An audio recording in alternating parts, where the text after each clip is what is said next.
నిజామాబాద్ జిల్లా దర్పల్లి మండలం ఆదర్శ పాఠశాల భగత్ సింగ్ కాలనీ 13వ వార్డులో గ్రామంలోని ప్రధాన రహదారి అయిన బైపాస్ రోడ్డు గత 2 సంవత్సరాలుగా మరమ్మతులు నడుస్తున్నా పనులు పూర్తి కాకపోవడం లేదని కాలనీ వాసులు తీవ్ర ఆవేదన వ్యక్తం చేశారు. బైపాస్ రోడ్డు మధ్యలో పెద్ద పెద్ద రాళ్లు పడి ఉండటం, మురికి కాలువలు ఎక్కడికక్కడ నిలిచిపోయి దోమలతో కాలనీ వాసులు అనారోగ్యం పాలవుతున్నారని, విద్యుత్ సమస్య పరిష్కరించాలని శుక్రవారం మండల బీజేపీ అధ్యక్షులు జిరా మైపాల్కు కాలనీ వాసులు గోడు వెళ్లబోసుకున్నారు.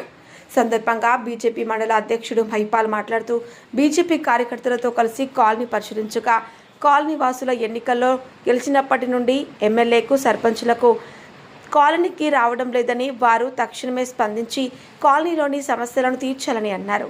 కార్యక్రమంలో బీజేపీ మండల ఉపాధ్యక్షులు తెడ్డు శంకర్, బీజేవైఎం మండల అధ్యక్షులు దోర్నల రాజశేఖర్, జ్ఞానేశ్వర్, చంద్రమౌళి, వినోద్ కుమార్, గోనె రాజేశ్వర్, రాజశేఖర్, బీజేపీ నాయకులు, కార్యకర్తలు పాల్గొన్నారు. విశ్వం న్యూస్ ప్రతినిధి ప్రసాద్, దర్పల్లి మండలం. గెలిపిస్తున్నాం, చేస్తున్నాము. అనవసరంగా మమ్మల్ని వాడుకొని చేసుకుంటారు, కానీ మా అవసరంకి అయితే వాళ్ళు వస్తలేరు, చేస్తలేరు. ఇప్పుడు సర్పంచ్ గెలిచిండు, మాకు నీళ్ళకు బాగా ఇబ్బంది ఉన్నది. సాగర్ నీళ్ళకు వారానికి ఒకసారి ఆడ బోర్ వలిగిపోతుంది, దాన్ని పట్టించుకున్న మానవుడే లేడు. మాకు కరెంట్లు ఇప్పుడు 1-2 నెలలు అవుతుంది. ఈ టాము అది చిప్స్ పెడుతుంది, వాళ్ళు కూడా వస్తలేరు. మా వాళ్ళే అది కరెంట్ వెళ్ళిపోయి చిన్న చిన్న పిల్లలు నేర్చుకున్నప్పటికీ ఊరికి ఇలా టాపుకి వస్తున్నారు, దానికి లైట్ వెలిగిస్తున్నారు.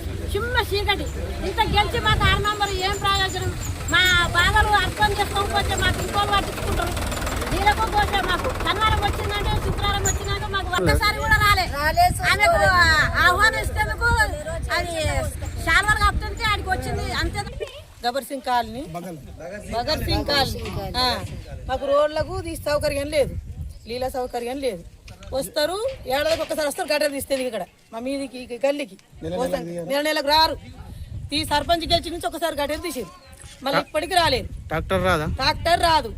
దోమలు బాగా, ఒక్కసారి దోమలు కొట్టరు. ఈ గల్లీకి వచ్చి దోమల మంది కొట్టరు. కరెంట్ ఈ రోడ్ మొత్తం 2-3 వద్దులే, ఒక్క లైట్ ఎగులుతుంది. చంపేసుకుంటారు పాములు. ఆయన సర్పంచులు గెలిచిందని చెప్పి మీకు అన్ని సహాయం చేస్తా, మీకు గేటర్లు కానీ నీళ్ళు కానీ మీకు అన్ని సౌకర్యాలు చేస్తా, మీకు ఏ ప్రాబ్లం ఉన్నా అడుగు చేస్తా అని చెప్పి ఆయన ఎన్నో వాగ్దానం చేసిండు. ఓట్లేసి గెలిపించినాం.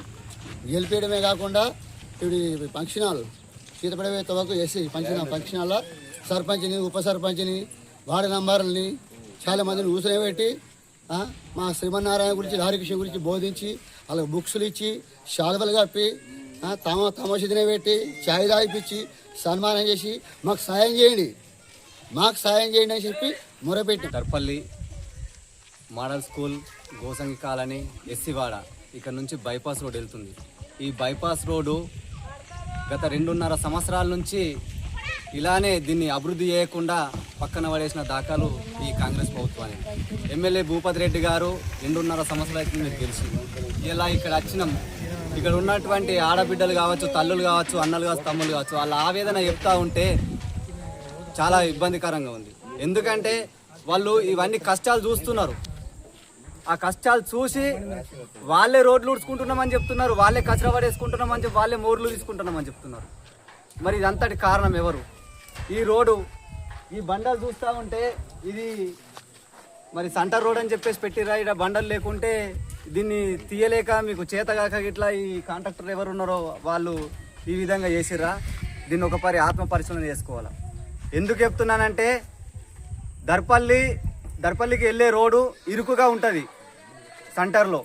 ఈ బైపాస్ రోడ్డు పెద్ద పెద్ద వెహికల్ ఈ రోడ్ నుంచి వెళ్ళడానికి ఇది చేయడం జరిగింది. దీన్ని ఇప్పటిదాకా రోడ్ వేసిన దాఖలు లేవు, మోర్లు లేవు, ఈ గోసంగి కాలంలో నీళ్లు లేవు. ఇవన్నీ విషయాలు వాళ్ళే చెప్తున్నారు. ఖాళీ వచ్చి అడిగిన దానికి అన్నా గిట్లున్నది ప్రాబ్లం, తమ్ముడు గిట్లున్నది అని చెప్పేసి వాళ్ళు చెప్తా ఉంటే ఒకసారి మనం ఆత్మ పరిశీలన చేసుకోవాల్సిన అవసరం ఉంది. ఇలా మనం దేనికోసం గెలిచినాం? ప్రజల అభివృద్ధి కోసం గెలిచినాం, ప్రజలకు మేలు చేద్దామని గెలిచినప్పుడు వాళ్ళకి కావాల్సిన సదుపాయాలు మనం చేయాల్సిన అవసరం ఉన్నది. మీరు చేయకుండా దీన్ని మేము అభివృద్ధి చేసినామని చెప్పేసి మీరు యాన్నో జబ్బలు కొట్టుకుంటే ఇది కరెక్టే, సరైన నిర్ణయం కాదు. దీన్ని మీరు పరిణామంలో తీసుకొని దీన్ని ఏ విధంగా ముందడికి తీసుకెళ్తారు? ఈ కాంట్రాక్టర్ ఎవరు? దీన్ని బట్టబయలు చేయాల్సిన అవసరం ఉన్నది. అట్లనే ఈ గోసాయి కాలంలో ఒక సీసీ రోడ్ లేదు. ఆ గల్లీలో తిరిగేస్తే ఆ గల్లీలల్లో పొదలు చెట్లు మొలిచినాయి తప్పితే గల్లీలలో కూడా పొదలు చెట్లే ఉన్నాయి, ఇంకేం లేవు అక్కడ. అవి సాపేసే నాదులు లేడు. వీళ్ళు మన కోసం మీకోసం అందరి కోసం ఓట్లేసారు కాబట్టి వీళ్ళకు వెంటనే న్యాయం జరిగే విధంగా వీళ్ళకు ఈ రోడ్డు బాగు చేయించి వీళ్ళకి ఎలాంటి ఇబ్బంది లేకుండా చేయాలి. అట్లనే ఇలా మోడల్ స్కూల్ ఉన్నది, ఇక్కడనే చిన్న చిన్న పిల్లలు ఉంటారు దీంట్లో. దాని పొంటే మోరి పోతున్నది, పాములు మోరి ఆ గడ్డి అది చూస్తూ ఉంటే ఎంత ఇబ్బందికరం ఉందంటే మరి పందులు ఇట్లాంటివి కూడా మీరు చెప్తున్నారు. దోమల మందు కొడుతున్నాం, వీళ్ళు చెప్తున్నారు మాకు దోమల మందే కొట్టలేరు నాన్న అని చెప్తున్నారు. ఇంకేం చెప్తారు వాళ్ళు? అంటే వీళ్ళు ఎస్సీవాడ గోసంగి కాలనీ ఉందని చెప్పేసి వీళ్ళతో ఏం కాదని చెప్పేసి మీరు చిన్న చూపు చూస్తున్నారా? ఇలా వడ్లు రైతులకు వడ్లు కొనుగోలు చేయక దొడ్డడ్లు పోక రోడ్ల మీద ఇబ్బంది పడుతున్న సందర్భం ఉన్నది. ఆర్ఎంబి నుంచి తీసిన మట్టిని తీసుకుపోయి ఎక్కడో పోసుకుంటున్నారు. ఆర్ఎంబి నుంచి తీసిన రోడ్డు ఇరువైపులా పోయాలి ఆ మట్టి ఎటు పోతున్నది? ఏఈ గారు కూడా ఒకసారి ఆలోచించాల్సిన సమయం ఉన్నది. దయచేసి ప్రజలను ఆదుకునాలా. మనం ప్రజాప్రతినిధి అంటే ప్రజలను ఆదుకునే విధంగానే ఉండాలా,